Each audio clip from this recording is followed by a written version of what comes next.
ನಮಸ್ಕಾರ. ರಿವ್ಯೂ ಚಾನಲ್ಗೆ ಸ್ವಾಗತ. ನಾನು ಸೌಖ್ಯ ಗಾಂವ್ಕರ್. ಡಿ.ಕೆ. ಶಿವಕುಮಾರ್ ಅವ್ರಿಗೆ ಜಾಕ್ಪಾಟ್. ನರೇಂದ್ರ ಮೋದಿ ಅವರಿಂದ ಅತಿ ದೊಡ್ಡ ಗಿಫ್ಟ್ ಸಿಗ್ತಾ ಇದೆ.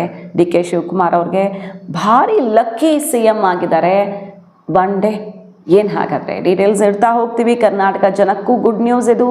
ಮತ್ತು ಡಿ.ಕೆ. ಶಿವಕುಮಾರ್ ಅವರು ಅದು ಹೆಂಗೆ ನಿಭಾಯಿಸ್ತಾರೆ, ಸಿದ್ದರಾಮಯ್ಯನವ್ರು ಇಲ್ಲದೆ ಸಿದ್ದರಾಮಯ್ಯನವ್ರು ನಿಲ್ಲಿಸಿ CM ಆಗೋಕ್ಕೆ ಚಾನ್ಸ್ ಇಲ್ಲ ಅಂತ ಹೇಳಲಾಗ್ತಿತ್ತು. ಆದರೆ CM ಆಗಿದ್ದಷ್ಟೇ ಅಲ್ಲ, ಹೆಂಗೆ ನಿಭಾಯಿಸ್ಕೊಂಡು ಹೋಗ್ತಾರೆ, ಸಿದ್ದುನ ರೀಪ್ಲೇಸ್ ಮಾಡೋಕ್ಕೆ ಚಾನ್ಸೇ ಇಲ್ಲ ಅನ್ನುವಂಥ ಒಪಿನಿಯನನ್ನು ಯಾವ ರೀತಿ ತಲೆ ಕೆಳಗೆ ಮಾಡಿದ್ದಾರೆ ಡಿ.ಕೆ. ಶಿವಕುಮಾರ್. Very interesting. ರಾಜ್ಯ ಕಾಂಗ್ರೆಸ್ನಲ್ಲಿ ನೋಡ್ತಾ ಹೋಗೋಣ. ಮಿಸ್ ಮಾಡ್ತಾರೆ ನಮ್ಮ ಚಾನಲ್ನ ಸಬ್ಸ್ಕ್ರೈಬ್ ಮಾಡಿ, ನಿಮ್ಮ ಅಭಿಪ್ರಾಯ ಕಮೆಂಟ್ ಮಾಡ್ತಾರೆ. ಎಸ್ ವೀಕ್ಷಕರೇ, ಸಿದ್ದರಾಮಯ್ಯನವ್ರು ಇದ್ದಾಗ ಏನಾಗ್ತಿತ್ತು ಜಸ್ಟ್ ನೆನಪು ಮಾಡ್ಕೊಳ್ಳಿ. ಸಿದ್ದರಾಮಯ್ಯನವ್ರಿಗೂ ನಿರ್ಮಲಾ ಸೀತಾರಾಮನ್ ಅವ್ರಿಗೂ ತೀವ್ರ ಜಟಾಪಟಿ. ಕರ್ನಾಟಕದ ತೆರಿಗೆ ಪಾಲು ಬಂದಿಲ್ಲ, ಕರ್ನಾಟಕಕ್ಕೆ ಏನೂ ಕೊಟ್ಟಿಲ್ಲ, ಬಾಕಿ ಉಳಿಸ್ಕೊಂಡಿದ್ದಾರೆ, ಅನ್ಯಾಯ ಮಾಡಿದ್ದಾರೆ, ಸದಾ ಜಟಾಪಟಿ. ಬಟ್ ಅದಕ್ಕೆ ಕೌಂಟರ್ ಏನಾಗ್ತಿತ್ತು, ಕೇಂದ್ರ ಲೆಕ್ಕ ಇಟ್ಟು ಮನಮೋಹನ್ ಸಿಂಗ್ ಅವರ ಅವಧಿಯಲ್ಲಿ ನಿಮಗೇನು ಬಂದಿತ್ತೋ ಅದರ ಎಷ್ಟೋ ಪಾಲಿಗೆ ಕೊಟ್ಟಿಲ್ವ ಲೆಕ್ಕ ಇಟ್ಟು ಕೌಂಟರ್ ಕೊಡ್ತಾಯಿದ್ರು.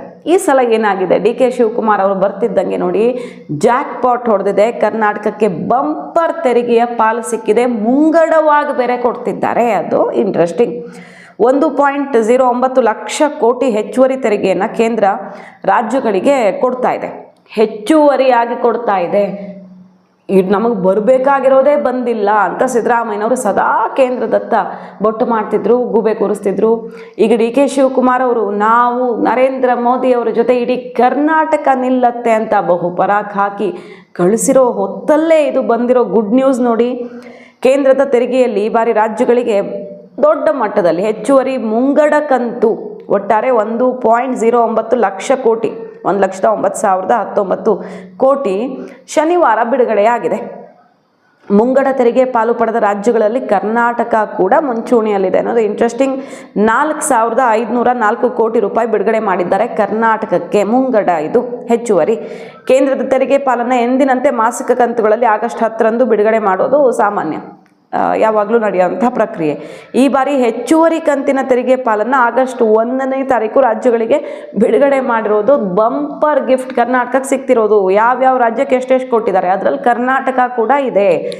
ಅಂದರೆ ನಮಗೆ ಬರಬೇಕು, ಎಲ್ಲೂ ಕೊಡದಿರೋದನ್ನು ಕೊಟ್ಟಿದ್ದಾರೆ ಅಂತಲ್ಲ, ಬಟ್ ಇರೋದನ್ನೇ ಕೊಡ್ತಿಲ್ಲ ಅಂತ ಯಾವಾಗಲೂ ಜಟಾಪಟಿ ಆಗ್ತಿತ್ತು. ಬಟ್ ಈ ಸಲ ಮುಂಗಡ ಹೆಚ್ಚುವರಿ ತೆರಿಗೆ ಪಾಲು ಸಿಕ್ಕಿದೆ ಕರ್ನಾಟಕಕ್ಕೆ. ಉತ್ತರ ಪ್ರದೇಶಕ್ಕೆ 19,208 ಕೋಟಿ, ಬಿಹಾರಕ್ಕೆ 10,845 ಕೋಟಿ, ಮಧ್ಯಪ್ರದೇಶಕ್ಕೆ 8,000 ಕೋಟಿ, ಮಹಾರಾಷ್ಟ್ರಕ್ಕೆ 7,000 ಕೋಟಿ, ಆಂಧ್ರ ಪ್ರದೇಶಕ್ಕೆ 4,500 ಕೋಟಿ, ಕರ್ನಾಟಕಕ್ಕೆ 4,500 ಕೋಟಿ.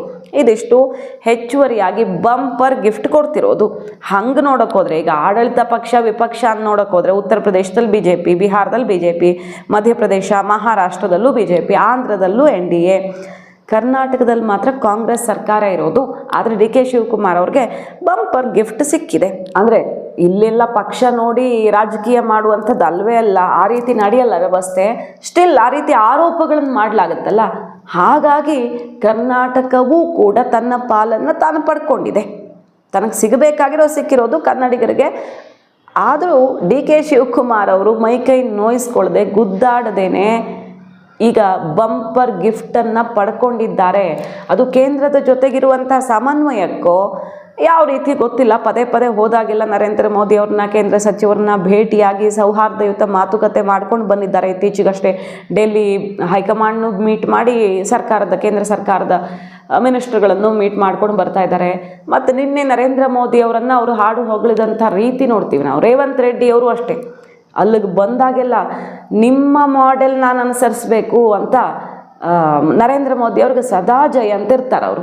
ಬೇರೆ ರಾಜಕೀಯ ಏನೇ ಮಾಡಿದ್ರು, ಗುಜರಾತ್ನಲ್ಲಿ ನೀವು ಹೆಂಗೆ ಮಾಡಿದ್ರೋ ಹಂಗೆ ನಾನು ತೆಲಂಗಾಣ ಮಾಡಬೇಕು, ದಯವಿಟ್ಟು ಹೆಲ್ಪ್ ಮಾಡಿ, ಫಂಡ್ ಕೊಡಿ ಅಂತ ನಾಜೂಕಾಗಿ ನಯವಾಗೇ ಮೋದಿ ಜೈ ಅಂದ್ಕೊಂಡೆ ಫಂಡ್ ತಗೊಳ್ಳೋ ಜಾಣತನ ತೋರಿಸ್ತಿರ್ತಾರೆ. ಡಿ.ಕೆ. ಶಿವಕುಮಾರ್ ಅವ್ರು ನಿನ್ನೆ ಏನು ಹೇಳಿದ್ರು ಮೈಸೂರಲ್ಲಿ, ಇಡೀ ಕರ್ನಾಟಕ ನಿಮ್ಮ ಜೊತೆ ನಿಲ್ಲತ್ತೆ, ಕರ್ನಾಟಕ ಜೊತೆಗೆ ಭಾರತ ಬೆಳೆಯೋದಕ್ಕೆ ಸಾಧ್ಯ, ಎಲ್ಲರೂ ಒಟ್ಟಿಗೆ ಕೆಲಸ ಮಾಡೋಣ, ಭಾರತ ಕಟ್ಟೋಣ, ಕರ್ನಾಟಕ ಕಟ್ಟೋಣ, ಇಡೀ ರಾಜ್ಯ ನರೇಂದ್ರ ಮೋದಿಯವರ ಕೈ ಬಲಪಡಿಸುತ್ತೆ ಅನ್ನುವ ಘೋಷಣೆಯನ್ನು ಮಾಡಿದ್ದಾರೆ ಅವರು. ಅಂದರೆ ಯಾವ ಟೈಮಿಂಗ್ ನೋಡಿ, ಅವರು ಹೇಳಿರೋ ಕಾಂಟೆಸ್ಟ್ ಯಾವುದಾದ್ರೂ ಇರ್ಬೋದು, ಒಕ್ಕೂಟ ವ್ಯವಸ್ಥೆ ಅಂತಲೇ ಇರ್ಬೋದು, ಬಟ್ ಟೈಮಿಂಗ್ ನೋಡಿ, ನರೇಂದ್ರ ಮೋದಿ ಅವರು ಬೇಡ, ಅವರ ನಾಯಕತ್ವ ಅದು ಇದು ಅಂತ ಜಿರಳೆ ಪ್ರತಿಪಕ್ಷಗಳೆಲ್ಲ ಮುಗಿಬಿದ್ದಿರೋ ಹೊತ್ತಲ್ಲಿ ಇಡೀ ರಾಜ್ಯ ನಾವು ನಿಮ್ಮ ಜೊತೆಗೆ ನಿಲ್ತೀವಿ, ನಿಮ್ಮ ಕೈ ಬಲಪಡಿಸ್ತೀವಿ ಅನ್ನುವಂಥ ಘೋಷಣೆ. ಮತ್ತು ನಾನು 5 ನಿಮಿಷನೂ ಮಾತಾಡಲ್ಲ ಅಂತಾರೆ ಡಿ ಕೆ ಶಿವಕುಮಾರ್ ಅವರು. ಯಾಕಂದರೆ ಇಡೀ ದೇಶ, ಇಡೀ ರಾಜ್ಯ ಮೋದಿಯವ್ರ ಮಾತು ಕೇಳಿಸ್ಕೊಳ್ಳೋಕ್ಕೆ PM ಮಾತು ತುಂಬ ಇಂಪಾರ್ಟೆಂಟ್ ಆಗುತ್ತೆ, ಅವ್ರಿಗೆ ಸಮಯ ಕೊಡೋಣ, ನಾನು ಮಾತಾಡಲ್ಲ ಅಂತಾರೆ. ಇದೆಲ್ಲ ರಾಜಕೀಯ ಹೊರತುಪಡಿಸಿ ಅಥವಾ ಫಂಡ್ ತಗೊಳ್ಳೋದು, ಮುಂದೆ ಸೌಹಾರ್ದಯುತ ಬೇಕು ಸಂಬಂಧ ಅನ್ನೋ ಕಾರಣಕ್ಕೆ ಇರ್ಬೋದು. ಅದೇ ಅಲ್ವಾ ಜಾಣತನ. ರಾಜ್ಯಕ್ಕೆ ಏನು ಬೇಕೋ ಅದನ್ನು ತಗೊಳ್ಳೋದು, ತನ್ನ ರಾಜಕೀಯ ಭವಿಷ್ಯನೂ ಭದ್ರ ಮಾಡ್ಕೊಳ್ಳೋದು, ಇದೆರಡೂ ಜಾಣತನದ ಹೆಜ್ಜೆಗಳನ್ನು ಇಡ್ತಿರೋದ್ರ ಪರಿಣಾಮವಾಯಿತು ಗೊತ್ತಿಲ್ಲ. ಡಿ ಕೆ ಶಿವಕುಮಾರ್ ಅವ್ರಿಗಂತೂ ಬಂಪರ್ ಗಿಫ್ಟ್ ಸಿಕ್ಕಿದೆ. ಸೊ ನಿನ್ನೆ ಅವರ ಭಾಷಣದ ತುಣುಕನ್ನು ಒಂದ್ಸಲ ನೋಡಿಬಿಟ್ರೆ, ಒಗ್ಗೂಡಿ ಕೆಲಸ ಮಾಡೋಣ ಮತ್ತು ಪ್ರಧಾನಿ ನರೇಂದ್ರ ಮೋದಿ ಅವ್ರ ಜೊತೆ ನಿಲ್ತೀವಿ, ಇಡೀ ವಿಶ್ವ ಭಾರತವನ್ನು ಕರ್ನಾಟಕ ಹಾಗೂ ಬೆಂಗಳೂರಿನ ಮೂಲಕ ಖಂಡಿತ ನೋಡುತ್ತೆ, ಹಾಗಾಗಿ ಕರ್ನಾಟಕಕ್ಕೆ ಉದಾರವಾಗಿ ಸಹಾಯ ಮಾಡಿ ಕರ್ನಾಟಕವನ್ನು ರಕ್ಷಿಸುವಲ್ಲಿ ಇಬ್ಬರು ಒಟ್ಟಾಗಿ ಕೆಲಸ ಮಾಡೋಣ ಅಂತ ಅವರು ಮುಂದೆನೇ ಭಾಷಣ ಮಾಡಿದ್ದಾರೆ. ರಾಮಕೃಷ್ಣಾಶ್ರಮದ ಕಾರ್ಯಕ್ರಮದಲ್ಲಿ ಮೋದಿಯವರ ಎದುರೇ ಈ ರೀತಿ ಕರ್ನಾಟಕದ ಗತವೈಭವ, ಇತಿಹಾಸ ಮತ್ತು ನಮ್ಮ ಹೆಮ್ಮೆ, ಮಹಾರಾಜರ ಕೊಡುಗೆ ಎಲ್ಲವನ್ನು ಬಣ್ಣಿಸ್ಕೊಂಡು ನಾವಿಲ್ಲದೆ ದೇಶ ಇಲ್ಲ, ಸೊ ನಮಗೂ ನಿಮಗೂ ಇಬ್ರಿಗೂ ಸಾಮರಸ್ಯ ಅನಿವಾರ್ಯ ಅನ್ನೋದನ್ನು ಸಾರಿ ಸಾರಿ ಹೇಳಿದ್ದಾರೆ D K. Then they are coming to Delhi. This is the strength of this great people. Our people are the country.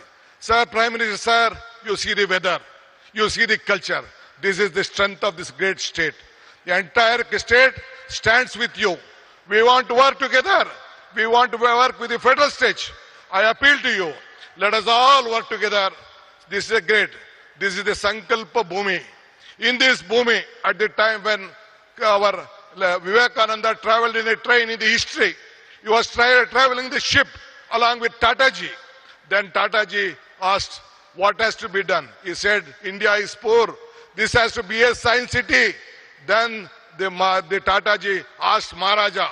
One day Maharaja gave more than 300 acres of land in Bangalore. That is the Indian Institute of Science, which is in Bangalore. That is the contribution of Maharajas to the science of this country. That is what the Maharaja has given, and Tatas helped us. That is why I would like to, this is the great state, great city, and India has to grow with Karnataka, and Karnataka will be. ಇದೇ ಹೊತ್ತಲ್ಲಿ bumper gift ಕೂಡ ಸಿಕ್ಕಿದೆ. ಇದು ಒಂದು good news.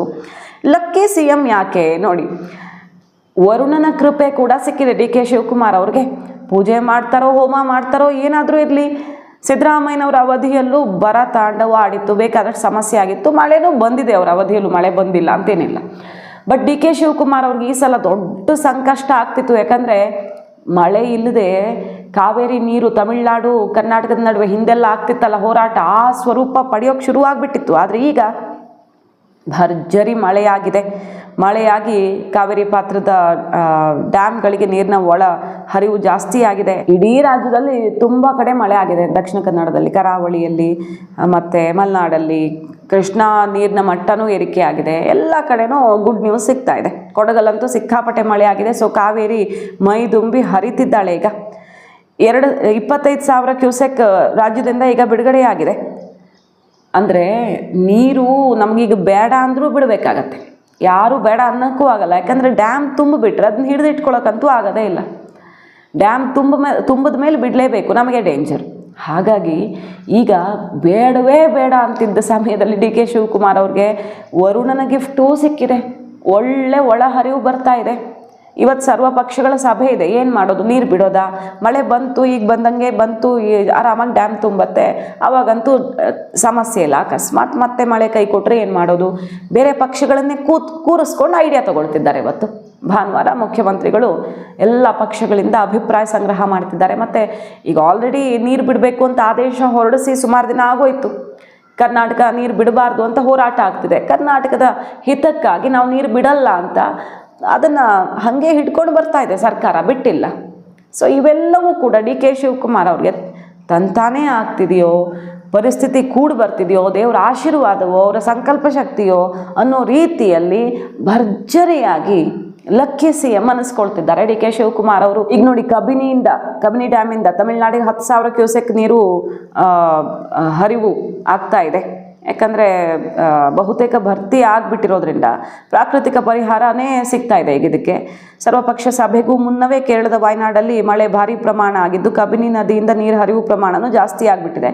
So ಸಮಸ್ಯೆ ತಂತಾನೇ solve ಆಗ್ತಿದೆ ಅನ್ನೋದು ವೆರಿ ಇಂಟ್ರೆಸ್ಟಿಂಗ್. ಡಿ ಕೆ ಶಿವಕುಮಾರ್ ಅವ್ರಿಗೀಗ ಪರಿಸ್ಥಿತಿ ಹೆಂಗೆ ಕೂಡಿ ಬರ್ತಾ ಇದೆ ನೋಡಿ. ಕೃಷ್ಣ ಬೈರೇಗೌಡರು ಮುನಿಸ್ಕೊಂಡು ಸೆಡ್ ಹೊಡೆದು ನಾನು ಕ್ರಾಂತಿ ಮಾಡ್ತೀನಿ ಇಲಾಖೆಯಲ್ಲಿ ಅಂತ ಹೊರಟರು. ಬಟ್ ಅದರಿಂದ ಈಗ ಸರ್ಕಾರಕ್ಕೊಂದು ಒಳ್ಳೆ ಇಮೇಜ್ ಸಿಕ್ಬಿಡ್ತು. ಡಿ ಕೆ ಶಿವಕುಮಾರ್ ಅವ್ರಿಗೆ ಅದರ ಪ್ಲಸ್ಸೇ ಆಗುತ್ತೆ. ಮೊದಲು ಡಿ ಕೆ ಶಿವಕುಮಾರ್ ಅವ್ರ ವಿರುದ್ಧನೇ ಸಿಡ್ದೆದ್ದಿದ್ರು ಕೃಷ್ಣ ಬೈರೇಗೌಡರು, ತನಗೆ ಸರಿಯಾಗಿ ಇಲಾಖೆ ಕೊಟ್ಟಿಲ್ಲ, ಏನು ಕೆಲಸ ಮಾಡೋಕ್ಕಾಗತ್ತೆ ಅಂತ. ಬಟ್ ಕೃಷ್ಣ ಬೈರೇಗೌಡರನ್ನ ಇತಿಹಾಸ ನೆನಪಿಸ್ಕೊಳ್ಳುತ್ತೆ, ಅಂತಹ ಕೆಲಸ ಮಾಡ್ತಿದ್ದಾರೆ ಅವ್ರೀಗ. ಫುಟ್ಪಾತ್ ತೆರವು ಇರಬಹುದು, ಅದು ದೊಡ್ಡ ಕೆಲಸನೇ. ಅದು ಎಷ್ಟು ವರ್ಷಗಳಲ್ಲಿ ಇಷ್ಟು ಸರ್ಕಾರಗಳು ಬಂದು ಹೋದರೆ ಯಾರೂ ಮಾಡಿರಲಿಲ್ಲ.